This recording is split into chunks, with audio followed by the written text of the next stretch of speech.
రేపు బుధవారం రోజున కోడిగుడ్డుతో ఇలా చేస్తే చాలండి. మీకుండే సమస్యలన్నీ కూడా పోతాయి. మీరు పట్టిందల్లా బంగారం అవుతుంది. అద్భుతమైన ఫలితాలను చూస్తారనమాట. అష్టదరిద్రాలు పోయి అష్టైశ్వర్యాలు కలుగుతాయి అని చెప్పొచ్చు. కాబట్టి కోడిగుడ్డుతో ఇప్పుడు చెప్పే విధంగా ఈ చిన్న పరిహారం చేయండి.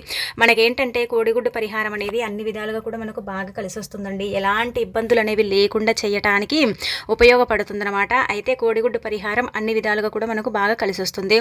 నార్మల్గా అందరి ఇళ్లలో కోడిగుడ్డు ఉంటుంది కాబట్టి తీసేసుకొని ఈ పరిహారం చేసుకోండి. బుధవారం పూట ముఖ్యంగా కొన్ని నియమాలు పాటించుకుంటూ ఈ పరిహారం చేసుకుంటే మన జీవితంలో ఉండే అనేక రకాల సమస్యల నుంచి మనము విముక్తి కలిగించుకోవచ్చు.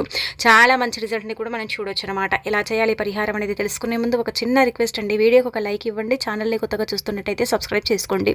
ఇక తర్వాత ఏంటంటే కనుక చెప్పాలంటే రేపు బుధవారం కదా, అయితే బుధవారం పూట మనకు శాస్త్రాల్లో ఈ విధంగా చెప్పబడుతుందండి. అనుకున్న పనులు జరగవు, అనుకున్నట్టుగా మన లైఫ్ ఉండదు. మనకి ఎప్పుడు కూడా కష్టాలు, బాధలు, కన్నీళ్లతో నిండిపోతూ ఉంటుంది. దరిద్రంతో కూడా మన లైఫ్ ఏంటంటే కనుక నిండిపోతూ ఉంటుంది. మనం చాలా బాధలు పడుతూ ఉంటాం కదా, అలాంటి వాళ్ళు కేవలం అండి ఒక కోడిగుడ్డు అండి మీ బాధలు, మీ సమస్యలు, మీ ఇబ్బందులన్నీ కూడా తీసి పడేస్తుంది అనమాట.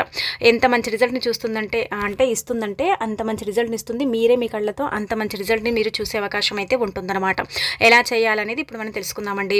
అయితే బుధవారం పూట మీరు ఏం చేయాలంటే కనుక ఉదయాన్నే లేవండి, శుచిగా స్నాన కార్యక్రమాలు చేయండి.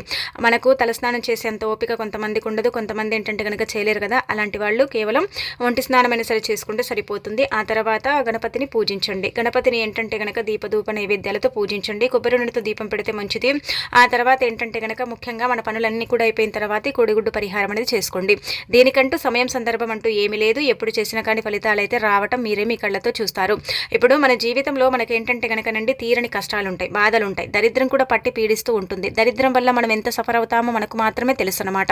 కొన్ని రకాల నరదిష్టులు పోవటానికి కూడా కోడిగుడ్డు పరిహారం అనేది చక్కగా పనిచేస్తుందండి. ఒక కోడిగుడ్డు మానవుడి యొక్క జీవితంలో ఉండే కొన్ని నెగిటివిటీని, అంటే ఇలా నెగిటివ్ ఎనర్జీలు, కొంచెం నెగిటివిటీ ఉంటుంది కదా, దాన్ని తొలగించడానికి కూడా ఉపయోగపడుతుందండి. అందుకే మీరు ఈ కోడిగుడ్డు పరిహారం అనేది చేసుకోండి. కోడిగుడ్డు అనేది పైకి చూడటానికి తెల్లగా ఉంటుంది, దానిలోన సొన ఉంటుంది కదా, అదేంటంటే మనకు ఇలా పసుపు కలర్లో ఉంటుంది. ఈ రెండు కలుస్తాయి కాబట్టి పరిహారాల పరంగా చక్కగా ఉపయోగపడతాయండి. చాలా మంచి రిజల్ట్ని తెచ్చిపెడతాయి అనమాట. ఎప్పుడైనా సరేనండి మీకు దిష్టి తాకి కొంచెం ఏంటంటే కనుక ఇబ్బందికరంగా ఉండి వికారం, వాంతులు ఇలా ఉంటూ ఉంటాయి. అలానే కాకుండా తల తిరగటం, ఏదో తెలియకుండా ఏంటంటే కనుక బూగులు, భయం ఉంటుంది కదా, అలాంటప్పుడు ఒక కోడిగుడ్డుని తీసుకోండి. అది బుధవారమైనా సరే, ఇంకా ఏ వారమైనా సరే, ఇది మాత్రం ఏ వారమైనా సరే చేసుకోవచ్చు. అయితే కోడిగుడ్డుని తీసుకొని తల చుట్టూ 11 సార్లు తిప్పి ఆ కోడిగుడ్డుని మనం పగలగొట్టకుండా పెట్టొచ్చామనుకోండి, వెంటనే విత్ ఇన్ సెకండ్స్లో అండి, సమయం కూడా పట్టదు. మీరేంటంటే కనుక ఆశ్చర్యానికి గురవుతారండి. ఇంత తొందరగా ఫలితం వస్తుందా, ఇంత చక్కగా పనిచేస్తుందా అన్నట్టుగా షాక్ అయిపోతారనమాట. అంత బాగా పనిచేస్తుంది, మరి అంత చక్కటి ఫలితాన్ని ఇస్తుందన్నమాట కోడిగుడ్డు. కాబట్టి వీలుంటే ఇది చేసుకోండి, మీరే మార్పును చూసి షాక్ అయిపోతారని చెప్పొచ్చు. ఇంకా రేపు బుధవారం ఏంటంటే గుర్తుపెట్టుకోండి, ఇప్పుడు చెప్పే పరిహారం అంటే ఇది దరిద్రాన్ని తీసేసుకోవటానికి మనలో ఉండే చెడు దిష్టి, నరదిష్టి అండి. ఇప్పుడు ఉండే సమాజ ప్రకారం మనం గమనించుకుంటే ఒకరు బాగా బ్రతికితే చూసి ఓర్వలేరు, ఒకరు ఏంటంటే కనుక బాగున్నారనుకోండి అస్సలు కూడా చూడరు. అంటే వాళ్ళ మీద కుళ్ళుకోవటం, కుతంత్రాలు జరపటం, వాళ్ళని ఇబ్బంది పెట్టడం, నరదిష్టితో అంటే బాధ పెట్టడం, ఇవన్నీ కూడా జరుగుతూ ఉంటాయి. అంటే ఒక్కరు ఏడిస్తే నరదిష్టి అనేది రాదు, కానీ చాలామంది మన మీద ఏడుస్తున్నారనుకోండి, మనకు ఖచ్చితంగా నరదిష్టి అనేది ఏర్పడుతుంది. ఆ నరదిష్టి వల్ల మనం ఎంత సఫర్ అవుతామో మనకు మాత్రమే తెలిసి ఉంటుంది కదండి. నరదిష్టి వల్ల మనం చాలా ఇబ్బంది పడిపోతూ ఉంటాం, బాధపడతాం, ఏం చేయాలో అర్థం కాదు కదా. అలాంటి వాళ్ళకి కోడిగుడ్డు పరిహారం అనేది ఉపయోగపడుతుంది. ఎటువంటి సమస్యలు ఉన్నా సరే, ఎటువంటి బాధలు ఉన్నా సరేనండి, ఒక్కసారి మీరు ఏంటంటే కనుక ఈ కోడిగుడ్డు పరిహారం చేసుకుంటే చాలండి, ఇక మీ సుడి తిరిగినట్టే అండి, మీ జీవితం మారినట్టే అని చెప్పొచ్చు. మీరు నరదిష్టితో పాటు అనేక రకాల బాధలండి, చెప్పుకోలేని బాధల్ని కూడా మనం అనుభవిస్తూ ఉంటాం కొన్నిసార్లు. ఎవరితో చెప్పుకోము, ఎవరితో పంచుకోము. కాబట్టి అలాంటి వాళ్ళైనా సరేనండి ఈ యొక్క పరిహారం అనేది చేసుకోండి. మీరు ఏం చేయండి అంటే కనుక కోడిగుడ్డు తీసుకుంటాం కదా, ఎప్పుడు కూడా డైరెక్ట్గా కోడిగుడ్డు తీసుకోగానే దాని మీద ఇంటూ మార్కు వేసుకోవాలి. దానితో డైరెక్ట్గా పరిహారం చేస్తే కొన్నిసార్లు ఏంటంటే కనుక ఆ పరిహారం సిద్ధిస్తుంది, కొన్నిసార్లు సిద్ధించదు. అందుకే మీరు ఒక నల్ల పెన్ను కానీ, లేదంటే కనుక బొగ్గు ఉంటుంది కదండి మన ఇళ్ళల్లో, లేదంటే కాటుక, ఐబ్రో పెన్స్ ఇలా ఉంటాయి కదా, వాటితో ఇంటూ మార్కు వేయాలి. అలా వేస్తే ఏమవుతుందంటే కనుక అది పరిహారానికి పర్ఫెక్ట్గా పనిచేస్తుందని అర్థం అనమాట. ఇలా వేసేసిన తర్వాత మీరు ఏం చేయండి అంటే గుర్తుపెట్టుకోండి, ఈ పరిహారం అనేది చేసుకోండి. నరదిష్టి, చెడు దిష్టి, దిష్టి కళ్ళు, అలానే కాకుండా ఏంటంటే కనుక జనఘోష, నరఘోష, కొన్ని అంటే దుష్టశక్తుల ప్రభావాలు, కొంచెం ఇబ్బందికరంగా ఉండటం, బాధకరంగా ఉండటం, ఏదనుకున్నా జరగకపోవటం, కొన్నిసార్లు ఏంటంటే కనుక భగవంతుడి అనుగ్రహం కూడా లేకపోవటం, జీవితంలో ఏంటంటే ముందుకు వెళ్ళలేక అక్కడే ఆగిపోతాము, అక్కడే ఆగిపోయి ఇబ్బంది పడుతూ ఉంటాము. నా తోటి వాళ్ళందరూ కూడా నా లైఫ్లో ముందుకు వెళుతున్నారు, నేను మాత్రం వెళ్ళట్లేదని బాధపడతారు కదా, అలాంటి వాళ్ళు కూడా ఈ కోడిగుడ్డు పరిహారం చేయటం వల్ల ఖచ్చితంగా మార్పు అనేది అనేది వస్తుంది. ఆ మార్పుని మీరే మీ కళ్ళతో చూస్తారండి. కాబట్టి ఏంటంటే కనుక ఈ కోడిగుడ్డు పరిహారం అనేది చేసుకోండి. ఇక్కడ మీరు ఒక 10 రూపాయలు ఖర్చు పెడతారండి. నార్మల్గా ఒక 10 రూపాయలు ఖర్చు పెడతారు కాబట్టి అంతకు మించి మీరు ఇంకా ఖర్చు చేయాల్సిన అవసరం లేదు. తప్పనిసరిగా మార్పులు అయితే మీరే మీ కళ్ళతో చూస్తారనమాట. ఇలా ఎవరైనా సరే జీవితంలో అన్ని చేసి అలసిపోయాం, ఏది చేసినా కానీ ఫలితాలు రావట్లేదు అనుకునేవారు మాత్రం తప్పక ఈ పరిహారం అయితే చేయండి. ఇలా కోడిగుడ్డు తీసుకొని ఇంటి మార్కు వేసుకున్న తర్వాత ఏం చేయండి అంటే కనుక ఇంట్లో చేసేదానికంటే కూడా ఇంటి బయట చేస్తే మంచిది. కొంతమందికి ఇంటి బయట చేసుకునేంత వీలు ఉండదు. కొంతమంది ఏంటంటే బయటికి వెళ్ళలేరు కదా, ఇంట్లో చేసుకున్న కానీ ఇంట్లో కాకుండా మనకు బాల్కనీస్, వాకిలు ఉంటుంది కదండి, అక్కడైనా సరే చేసుకోవచ్చు. మీరు ఒకవేళ అంటే పల్లెల్లో ఉండే వాళ్ళకైతే ఈజీగా చేసేసుకునే అవకాశం ఉంటుంది. పట్టణాలలో ఉండే వాళ్ళకి కొంచెం ఏంటంటే ఇబ్బంది ఉంటుంది కదా, అందుకే మీకుండే ఇలా బాల్కనీస్ అక్కడికి వచ్చేసి కోడిగుడ్డు పైన ఇంటూ మార్కు అంటే ఇలా ఇంటూ మార్కు వేసి ఆ తర్వాత మీరు ఏం చేయండి కనుక తల చుట్టూదా 9 సార్లు తిప్పండి. అంటే తిప్పండి ఇలా సవ్యదశలో కూడా తిప్పుకోవచ్చు. లేదంటే కనుక నుదుటి భాగం నుంచి బొటన వేలు వరకు తిప్పొచ్చు. అంటే ఇలా దిగదూర్చొచ్చు. అలా దిగదూర్చి ఇక్కడ మీరు ఏంటంటే కనుక ఆ కోడిగుడ్డుని తీసుకెళ్ళి పగలగొట్టకుండా ఒక కవర్లో వేసేసి తీసుకెళ్ళి పెట్టేసి రండి. మీరు ఏంటంటే చేసుకొని మీ ఇంట్లోనే పెట్టుకోకండి. పెట్టుకోవడం వల్ల ఏం లాభం ఉండదు. చేసిందంతా కూడా వేస్ట్ అయిపోతుంది. తిరిగి మనకి అదంతా కూడా అంటుకుంటుంది అనమాట. మన మీద నుంచి ఏదైతే చెడు వెళ్ళిపోతుందో తిరిగి మళ్ళీ ఆ చెడు మన దగ్గరికి వస్తుంది. మనమే ఇబ్బంది పడతాం, మనమే బాధపడతాం. కాబట్టి కోడిగుడ్డుతో గుర్తు పెట్టుకోండి. ఇలా ఈ పరిహారం చేసేటప్పుడు కోడిగుడ్డు వెంటనే వితిన్ సెకండ్స్లోనే పెట్టి రావాలి.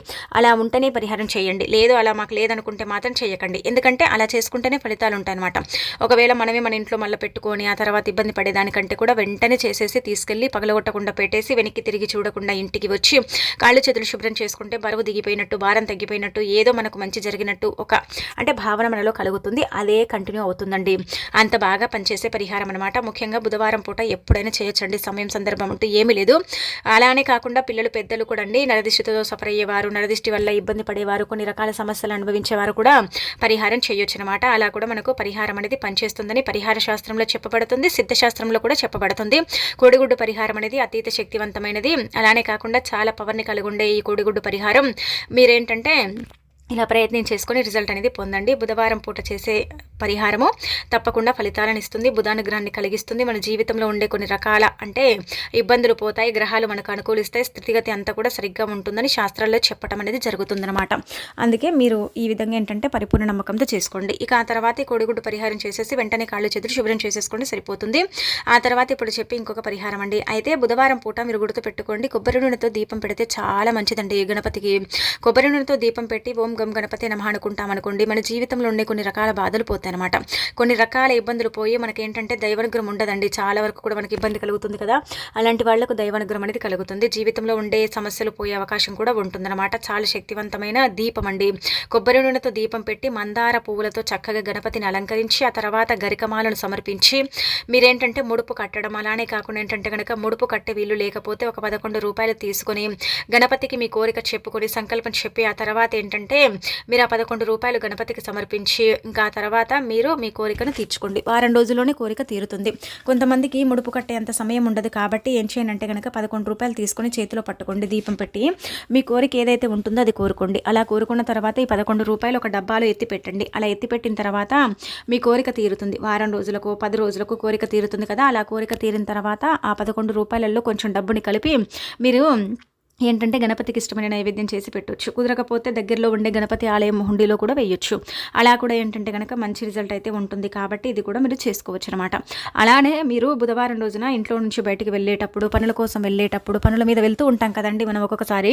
అలా వెళ్ళేటప్పుడు ఏంటంటే కనుక ఓం గం గణపతి అంటే ఓం గం గణపతి నమః లేదంటే ఓం వక్రతుంటాయ నమః అనుకుంటూ కనుక మనం వెళితే మనం అనుకున్న పనులు జరుగుతాయి, అనుకున్నట్టుగా మన లైఫ్ ఉంటుంది. ఆ రోజంతా కూడా మనకు బాగా కలిసి వస్తుంది. ఎలాంటి ఇబ్బందులు అనేవి ఉండవు, బాధలు అనేవి రాకుండా ఉండటానికి కూడా ఈ పరిహారం అనేది పనిచేస్తుందని శాస్త్రాల్లో చెప్పబడుతుందన్నమాట. ఈ పరిహారం కూడా మీకు చక్కగా పనిచేస్తుందండి. చాలా మంచి రిజల్ట్ని తెచ్చిపెడుతుంది. కాబట్టి మర్చిపోకుండా మీరు ఏంటంటే కనుక చేసేసుకోండి, చేసే రిజల్ట్ అనేది పొందండి. ఆ తర్వాత ఇక్కడ మనం గమనించుకుంటే ఏంటంటే గుర్తుపెట్టుకోండి, ఇలా అంటే గణపతి అనుగ్రహం ఉంటే మనకు విఘ్నాలు అనేవి రావు, ఆటంకాలు అనేవి తగలవు, అడ్డంకులు అనేవి రాకుండా ఉండటానికి కొన్ని పరిహారాలు అనేవి ఏంటంటే కనుక చక్కగా సిద్ధిస్తాయని శాస్త్రాల్లో చెప్పబడుతుందండి. మీరు ఈ విధంగా చేయండి. అంటే మనము ప్రతిరోజు కూడా అండి గణపతి పటాన్ని తాకి గణపతికి నమస్కారం చేసుకుని వెళితే కూడా మంచిది. ఆ రోజు జరగని పనులు జరుగుతాయి, పెండింగ్లో ఉన్న పనులు జరుగుతాయి. అనుకున్నట్టుగా ఏంటంటే కనుక రోజంతా కూడా బాగుంటుంది, హ్యాపీనెస్ అనేది ఉంటుంది. ఆ రోజంతా కూడా మనకు చక్కగా ఏంటంటే కనుక గడిచిపోతుంది. ఇబ్బందులు అనేవి లేకుండా చేసుకోవటానికి కూడా ఈ పరిహారం అనేది మీకు ఉపయోగపడుతుంది అనమాట. ఇది కూడా మీరు ప్రయత్నించవచ్చు. ఇక రేపు బుధవారం రోజున ఈ ఆకుని మర్చిపోకుండా కాల్చండి. ఈ ఆకుని కాల్చడం వల్ల అష్టదరిద్రాలు పోతాయి, అష్టైశ్వర్యాలు సిద్ధిస్తాయి. అనుకున్న అంటే పనులన్నీ కూడా నెరవేరుతాయి. అనుకున్నట్టుగా మీ లైఫ్ ఉంటుంది. ఒక పని అనుకుంటే ఆ పని జరగదండి, ఎంత కూడా జరగదండి, అసలు ఎందుకు ఆ పని జరగదో కూడా మాకు తెలియదండి అని బాధపడతారు కదా. అలాంటి వాళ్ళు బిర్యానీ ఆకుని తీసుకొని ఇప్పుడు చెప్పే విధంగా ఈ పరిహారం చేసుకోండి. అయితే బిర్యానీ ఆకు ఏంటంటే కనుక చాలా చాలా శక్తిని కలిగి ఉంటుంది, చాలా శక్తివంతమైన ఆకు. కాబట్టి బిర్యానీ ఆకు ఏంటంటే కనుక చాలా పవర్ని అంటే కలిగి ఉండే ఆకండి. బిర్యానీ ఆకుని ఈ విధంగా కాలిస్తే మనం అనుకున్నట్టుగా ఏంటంటే కనుక మన పనులు జరుగుతాయి. కొన్ని పనులు ఏంటంటే జరగక మనం చాలా ఇబ్బంది పడతాం. ఆ పనులు ఏంటంటే మనకు జరగాలి, మన లైఫ్లో ఆ పనులు జరిగితే బాగుండు అని అనుకుంటాం. కానీ ఆ పనులు జరగవాలి, ఆ పెండింగ్లో పడిపోతూ ఉంటాయి కదా. అలా పెండింగ్లో పడకుండా ఉండాలంటే మీరు ఏం చేయాలంటే కనుక మీ ఇంట్లో రేపు బుధవారం పూట బిర్యానీ ఆకుని తీసుకోండి. చిల్లులు కానీ చినికి కానీ ఉండకూడదండి, అలా ఉంటే ఫలితం రాదనమాట. అందుకే బిర్యానీ ఆకుని తీసుకొని దానిపైన ఏ పని అయితే జరగట్లేదో, ఏ బాధ అయితే మీరు అనుభవిస్తున్నారో ఆ పని జరగాలనుకుంటే ఆ పని గురించి ఏంటంటే కనుక బిర్యానీ ఆకు మీద రాయండి. అలా రాసేసిన తర్వాత ఏంటంటే గుర్తుపెట్టుకోండి, మీ సింక్ దగ్గర నించోండి, లేదంటే మనకు వాషేరియా ఉంటుంది కదా, అక్కడ నించొని అక్కడికక్కడే ఏంటంటే కనుక ఆకుని కాల్చేయండి. అలా రాసేటప్పుడు గుర్తుపెట్టుకోండి, మాకు మంచి జరగాలి, మేము అనుకున్న పని జరిగిపోవాలనేసి రాసి దాని మీద ఏంటంటే కనుక బిర్యానీ ఆకుని కాల్చేటప్పుడు ఓం స్వాహ అనుకోండి. చాలు, ఇంతకు మించి మీరు ఏమనుకోకండి. ఇది అనుకుంటూ ఇంకా కాల్ చేయండి. చూడండి, మీ పని జరగకపోతే మీరే ఏంటంటే కనుక మళ్ళీ అంటారండి, ఖచ్చితంగా మా పని జరగలేదండి అని అంటారు. అలానే కాకుండా పరిహారం కూడా మాకు పనిచేయదు, ఇది వేస్ట్ అనుకుంటూ ఉంటారు కదా. అలా కాదండి, నిజం చెప్పాలంటే కనుక బిర్యానీ ఆకు పరిహారం కొంత లక్షల్లో కూడా ఏంటంటే కనుక చేసేసుకుని ఫలితాలను పొందారు. పెద్ద పెద్ద సెలబ్రిటీలు సైతం ఏంటంటే కనుక ఈ బిర్యానీ పరిహారం అనేది చేస్తారండి, ఆకు పరిహారం. ఎందుకంటే బిర్యానీ ఆకులో అతీత శక్తి దాగుంటుంది అనమాట. ఆకు వల్ల ఏంటంటే మనకు మంచి జరుగుతుంది, కానీ చెడైతే జరగదు. ఆకు వల్ల మనకు జరగని పని జరిగేలాగా చేయడానికి కూడా ఈ బిర్యానీ ఆకు ఉపయోగపడుతుంది. మన లైఫ్లో ఉండే కొన్ని రకాల బాధలు కూడా తీసేయడానికి ఉపయోగపడుతుంది. పనులకు మాత్రం ఇది ఖచ్చితంగా ఏంటంటే కనుక కేర్ ఆఫ్ అడ్రస్గా చెప్పొచ్చండి. ఎందుకంటే బిర్యానీ ఆకుకు అంతటి శక్తి ఉంటుందండి, అంత మంచి రిజల్ట్ని ఇస్తుంది అనమాట. అందుకే బిర్యానీ ఆకు మీద ఈ విధంగా రాసేసి కాల్చేయండి. కాల్చి ఏంటంటే కనుక ఇంకా సింక్లో పోసేసి నీళ్లను పోసేయండి. ఎందుకంటే నీళ్లు ఖచ్చితంగా పోయాలండి. ఒకవేళ నీళ్లు పోయకుంటే ఏమవుతుందంటే కనుక ఆ బూడిద అక్కడిక్కడ పడుతుంది కదా. అందుకే మీరు నీళ్లను వెంటనే పోసేయండి. ఇంకా చూడండి, రిజల్ట్ని చూడండి. అంటే మాకు జరుగుతుంది అనుకుంటూనే మనం కాల్చాలి, అలాంటప్పుడే ఫలితాలు వస్తాయి. జరుగుతుందంటలే అనుకుంటా మనం కాల్చామనుకోండి, అంతగా ఫలితాలు అయితే రావు. ఇది గుర్తుపెట్టుకోండి. ఇక ఆ తర్వాత మన లైఫ్లో మనం ఏంటంటే కనుక భయం అండి, చాలా మందికి కూడా ఏంటంటే కనుక భయం, బుగులు అనమాట. ఏం చేసినా చేయకపోయినా ఈ బుగులు ఉంటుంది కదా, ఇది చాలా మందిని ఇబ్బంది పెడుతూ ఉంటుంది. ఉన్నట్టుండి ఏంటంటే కనుక భయంగా అనిపిస్తూ ఉంటుంది. అసలు ఏం చేస్తున్నాం మనకే అర్థం కాదు. కొన్నిసార్లు ఏంటంటే ఎందుకు ఇంత భయపడుతున్నాం, అసలు మేము ఏం చేశామని ఇంత భయం మాకు ఇలా భయం అవుతూ ఉంటుందండి. కాళ్ళు చేతులకు ఏంటంటే కనుక చెమటలు రావటం, చల్లగా అయిపోవటం, బాడంతా కూడా తెలియకుండా ఏంటంటే కనుక భయము, లోపల నుంచి బుగులు చాలా వరకు కూడా మమ్మల్ని ఇలా పట్టి పీడిస్తూ ఉంటుందండి. ఇది పోవాలంటే మేము ఏం చేయాలనుకుంటారు కదా. అలాంటి వాళ్ళు బిర్యానీ ఆకును తీసుకొని 7 సార్లు తల చుట్టూదా తిప్పి ఆకును ఏంటంటే కనుక నార్మల్గానే కాల్చాలండి. ఏది రాయకూడదు, ఏం చేయకూడదు, గీయకూడదు, ఏది చేయకుండా సింపుల్గా ప్లేన్ ఆకుని తీసుకోవాలి. కానీ పరిహారం చేసేటప్పుడు ప్లేన్గా ఆకులు తీసుకుంటే వాటి మీద ఏంటంటే కనుక చిల్లులు చినిగి ఉండకూడదండి. అలా ఉంటే అవి ఏంటంటే పెద్దగా పరిహారాలకు అంటే ఫలితాలు ఇవ్వవన్నమాట. అందుకే మనం ఎంత నీట్గా ఆకుంటుందో అంత మంచి ఫలితాన్ని అయితే మనం చూస్తాం. ఇంట్లో ఒక్కరం ఉన్నప్పుడు కూడా చాలా భయంగా ఉన్నామనుకోండి, అప్పుడు కూడా మీరు ఏంటంటే కనుక ఇలా బిర్యానీ ఆకును తీసుకొని తల చుట్టూతో 3 సార్లు తిప్పి భయం పోవాలని కాల్ చేయండి. వెంటనే చూడండి ఎంత రిజల్ట్ వస్తుందో మీకు తెలిసిపోతుందన్నమాట. ఎంత మంచి ఫలితాన్ని పొందుతారో మీకు అర్థమైపోతుంది. కాబట్టి ప్రయత్నించుకోండి. బిర్యానీ ఆకే కదా అనుకోకండి, ఆ బిర్యానీ ఆకు వల్ల మన జీవితం మారుతుంది, మనం అనుకున్నట్టుగా మన లైఫ్ ఉంటుంది, మనం అనుకున్న పనులన్నీ కూడా జరుగుతాయి. అలానే కాకుండా మనం ఏంటంటే కనుక చక్కగా దైవ అనుగ్రహాన్ని, ప్రకృతి అనుగ్రహాన్ని కూడా కలిగించుకున్న వారం అవుతాం. కావున మీరు ఈ బిర్యానీ ఆకు పరిహారం అనేది చేసేసుకొని రిజల్ట్ అనేది పొందండి. మీరు ఎప్పుడైనా సరే ఎగ్జామ్స్లో పాస్ అవ్వాలన్నా సరేనండి, బిర్యానీ ఆకు మీద రాసేసి పాస్ అవ్వాలనుకుంటే ఖచ్చితంగా పాస్ అయ్యే అవకాశం కూడా ఉంటుంది. అంత శక్తి ఉంటుందన్నమాట.